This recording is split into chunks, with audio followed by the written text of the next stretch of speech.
ವಿಸ್ತೀರ್ಣ ಕಂಡುಹಿಡಿಯಬೇಕು centimetre square. Okay, ಈಗ ಸೆಂಟಿಮೀಟರ್ ಕ್ಯೂಬ್ ನ ಉಪಯೋಗಿಸ್ತೀನಿ. ನೆಕ್ಸ್ಟ್ ಇದು ನಮಗೆ ಕಾಣ್ತಕ್ಕಂತ ಸಾಮರ್ಥ್ಯ. ಆದ್ರೆ ಇಲ್ಲಿ ಅರ್ಧಗೋಳವನ್ನು ಎತ್ತರಿಸಿರೋದ್ರಿಂದ ಇದರ ಸಾಮರ್ಥ್ಯ ಕಡಿಮೆ ಆಗುತ್ತೆ.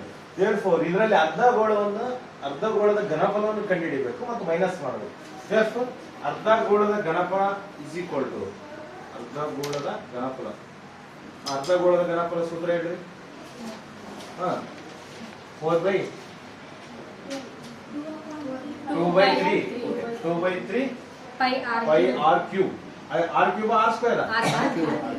So 2/3 into 3.14 into r cube ಅಂದ್ರೆ 2.5 2.5 ಸೊ 2.5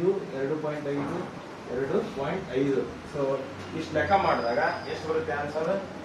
ಇಷ್ಟು ನೋಡ್ರಿ, ಇಲ್ಲಿ ಗುಣಾಕಾರ, ದಶಮಾಂಶಗಳ ಗುಣಾಕಾರ ಮತ್ತು ಭಾಗಾಕಾರ ಬರ್ತೈತಿ. ಓಕೆ, ಇದನ್ನ ಕಲಿಲೇಬೇಕು ನೀವು, ಅಲ್ಲ ಕಲ್ತಿರ್ತೀರಿ, 6-7ನೇ ಕ್ಲಾಸ್ನಾಗ ಬಂದಿರ್ತೀರಿ. ಸೊ ನೀವು ಇವಾಗ ಪಾಯಿಂಟ್ ಅನ್ನ ಕೊಡ್ಬೋದು, ಇಲ್ಲ ಗುಣಿಸ್ಬೋದು. ಓಕೆ, ಗುಣಿಸ್ ಮಾಡಿದಾಗ ಸೊ ಉತ್ತರ ಎಷ್ಟು ಬರುತ್ತೆ ಅಂದ್ರೆ 32.71 ಬರುತ್ತೆ. 32.71 ಸೆಂಟಿಮೀಟರ್ ಕ್ಯೂಬ್ ಬರುತ್ತೆ. ಸೊ ಇದು ಅರ್ಧಗೋಳದ ಒಂದು ಘನಫಲ ಆಗಿದೆ. ಈಗ ನಮಗೆ ನೈಜ ಸಾಮರ್ಥ್ಯ ಎಷ್ಟಪ್ಪ ಅಂತಂದ್ರೆ ಒಳಗಿನ ಸಾಮರ್ಥ್ಯ. ಈಗ ಸಿಲಿಂಡರ್ ನ ಘನಫಲ ಟೋಟಲ್ ಇದೆ. ಸೊ ಇದು ಅರ್ಧಗೋಳದ ಘನಫಲ ಎತ್ತರಿಸಿದ್ದು, ಇದ್ರಾಗ ಏನ್ ಜ್ಯೂಸ್ ಇರಲ್ಲ, ಇದು ವೇಸ್ಟ್ ಇದು. ದೇರ್ಫೋರ್ ಇದನ್ನು ಕಳಿಬೇಕು. ದೇರ್ಫೋರ್ ನೈಜ ಸಾಮರ್ಥ್ಯ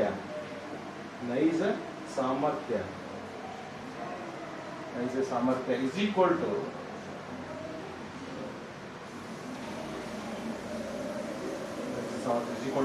196.25 ಮೈನಸ್ 32.71 ಎಷ್ಟಾಗುತ್ತೆ ನೋಡ್ರಿ?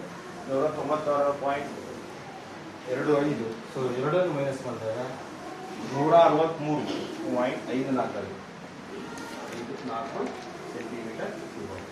ಓಕೆ, ಇಲ್ಲಿ ಜಸ್ಟ್ ಗುಣಾಕಾರ ಇದೆ, ಸೂತ್ರ ನೆನಪಿಟ್ಕೋಬೇಕು. ಆರ್ ಏನ್ ತಗೋಬೇಕು, ಎಚ್ ಅಂತ ಇಷ್ಟೇ ಇರೋದ್ರಾಗ ನೀವು ಗುಣ್ಸಾಕ ಪಾಲ್ಸಾಕ ಬರಲ್ಲ ಅಂದ್ರೆ ಇದ್ರಾಗ ಏನು ಮಾಡಕ್ಕಾಗಲ್ಲ. ಓಕೆ, ಸೊ ಗುಣ್ಸೋದು ಕಲಿಯೋದು ನಿಮಗೆ ಅದ್ರಾಗ ಯಾವಾಗ ಕಲ್ತಿರ್ತೀರ? ಸೊ 1ನೇ ಕ್ಲಾಸಿಂದ ಗುಣ್ಸೋದು ಕಳೆಯೋದು ಕೂಡ್ಸೋದು ಕಲ್ತಿರ್ತೀರ. ಸೊ ಜಸ್ಟ್ ಇಲ್ಲಿ ಬರ್ಕೊಂಡಷ್ಟೇ ಸೂತ್ರ ಕೊಟ್ಟಿದ್ದಾರೆ ನಿಮಗೆ, ನಾನು ಮತ್ತೆ ಕೊಡೋದಿಲ್ಲ. ಸೊ ನೆನಪಿಟ್ಕೊಂಡಿರ್ಬೇಕು ನೀವು. ಅರ್ಧಗೋಳದ ಘನಫಲ 2/3 pi r cube, ಗೋಳದ ಘನಫಲ 4/3 pi r cube, ಸಿಲಿಂಡರ್ ನ ಘನಫಲ pi r square h, ಶಂಕುವಿನ ಘನಫಲ 1/3 pi r square h.